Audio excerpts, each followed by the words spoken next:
ಅತಿ ಹೆಚ್ಚು ಶ್ರಮ ವಹಿಸ್ತಕ್ಕಂಥ ಒಂದು ಡಿಪಾರ್ಟ್ಮೆಂಟ್, ಅತಿ ಹೆಚ್ಚು ಒತ್ತಡಗಳನ್ನು ನೋಡ್ತಕ್ಕಂಥ ಒಂದು ಡಿಪಾರ್ಟ್ಮೆಂಟ್. ಸೊ ಈ ಡಿಪಾರ್ಟ್ಮೆಂಟ್ನವ್ರಿಗೆ ವಿಶೇಷವಾಗಿ ಇಲ್ಲಿ ತರಬೇತಿ ಕೇಂದ್ರದಲ್ಲಿ ನಿಮಗೆಲ್ಲರಿಗೂ ಕೂಡ ಒಂದು ದಿವಸ ಈ ಒಂದು ಸೆಷನ್ ಇಟ್ಕೊಂಡಿದ್ದಾರೆ. ಅದರಲ್ಲಿ ವಿಶೇಷವಾಗಿ ನಿಮಗೆ ಇವತ್ತು ಯೋಗ ಮೆಡಿಟೇಷನ್ ಹೇಳ್ಕೊಡ್ಬೇಕು ಅಂತಕ್ಕಂಥ ಒಂದು ಟ್ರೈನಿಂಗ್ ಕೊಡಲಿಕ್ಕೂ ಕೂಡ ನಮ್ಮನ್ನು ಕರೆಸಿದ್ದಾರೆ. ಹಾಗಾಗಿ ಎಲ್ಲ ಹಿರಿಯ ಅಧಿಕಾರಿಗಳಿಗೆ, ಆಯೋಜಕರಿಗೆ ಧನ್ಯವಾದಗಳನ್ನು ತಿಳಿಸ್ತಾ, ನಿಮಗೂ ಕೂಡ ಧನ್ಯವಾದಗಳನ್ನು ತಿಳಿಸ್ತಾ ಈ ಕಾರ್ಯಕ್ರಮವನ್ನು ಪ್ರಾರಂಭ ಮಾಡಿ. ಇವತ್ತು ಜೀವನದಲ್ಲಿ ಪ್ರತಿಯೊಬ್ಬರಿಗೂ ಕೂಡ ಒತ್ತಡ ಇದ್ದೇ ಇರೋದು. ಒತ್ತಡ ಇಲ್ಲದೆ ಇರೋರು ಯಾರನ್ನ ಇದ್ದೀರಾ? ಟೆನ್ಷನ್ನೇ ಇಲ್ಲ ಸರ್, ನಾವು ಆರಾಮಾಗಿದ್ದೀವಿ ಅಂತ ಹೇಳೋರು ಯಾರನ್ನ ಇದ್ದೀರಾ?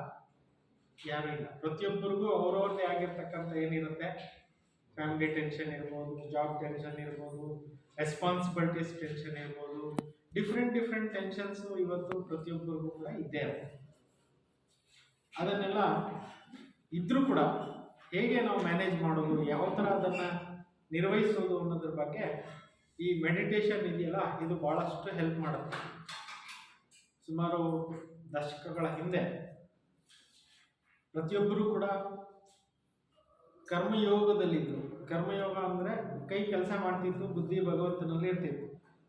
ಇವಾಗ ಏನಾಗಿದೆ, ಬರೀ ಕರ್ಮ ಅಷ್ಟೇ ಮಾಡ್ತಾ ಇದ್ದೀವಿ, ಯೋಗ ಒಟ್ಟಾಗಿದೆ.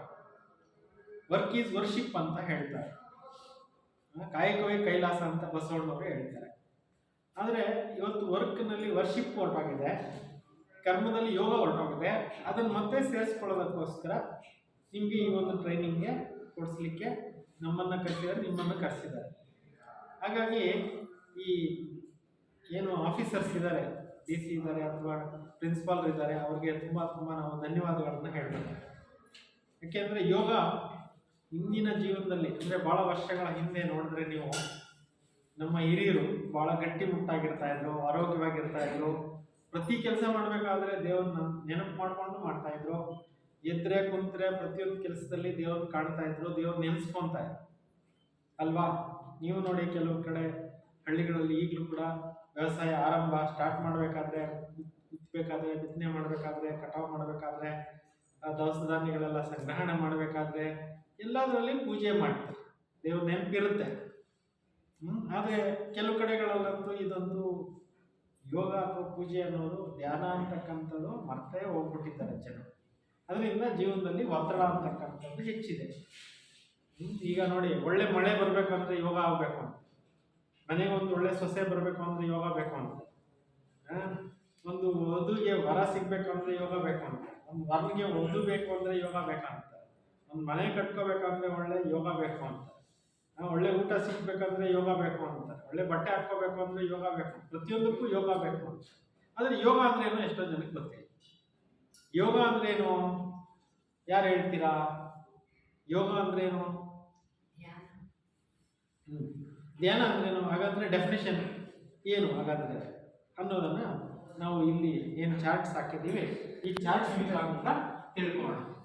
ಯೋಗ ಅಂದ್ರೆ ಬರ್ಕೊಳ್ಳಿ, ಪೆನ್ನು ಪೇಪರ್ ಇರುವಂಥವ್ರು. ಯೋಗ ಅಂದ್ರೆ ಕನೆಕ್ಷನ್, ಯೋಗ ಅಂದ್ರೆ ಕಾಂಟ್ಯಾಕ್ಟ್, ಯೋಗ ಅಂದ್ರೆ ಸ್ಪಂದಿಸು, ಕೂಡಿಸು, ಜೋಡಿಸು, ಸ್ಮರಿಸು ಅಂತ ಇಲ್ಲಿ ಅರ್ಥ ಬರುತ್ತೆ. ಎರಡು ಇದ್ದಾಗ ಯೋಗ ಬರುತ್ತೆ. ಈಗ ವೈರ್ ಟು ವೈರ್ ಜಾಯಿಂಟ್ ಮಾಡಬೇಕಾದ್ರೆ ಎರಡು ಇರಬೇಕಲ್ಲ, ಒಂದೇ ಇದ್ರೆ ಅದು ಜಾಯಿಂಟ್ ಮಾಡೋ ಪ್ರಶ್ನೆ ಬರೋದಿಲ್ಲ. ಇವಾಗ ಯಾವ್ದಾರ ವಸ್ತು ಕೆಲಸ ಮಾಡ್ತಾ ಇಲ್ಲ ಅಂದ್ರೆ ರಿಪೇರಿಗೆ ಕಳಿಸ್ತೀವಿ. ರಿಪೇರ್ ಅಂದ್ರೆ ಏನರ್ಥ? ರಿಪೇರ್ ಅಂದ್ರೆ ಕಟ್ಟಾಗೋಗಿರೋದನ್ನ ಜೋಡಿಸ್ಕೊಡ್ತಾರೆ ಅಷ್ಟೇ.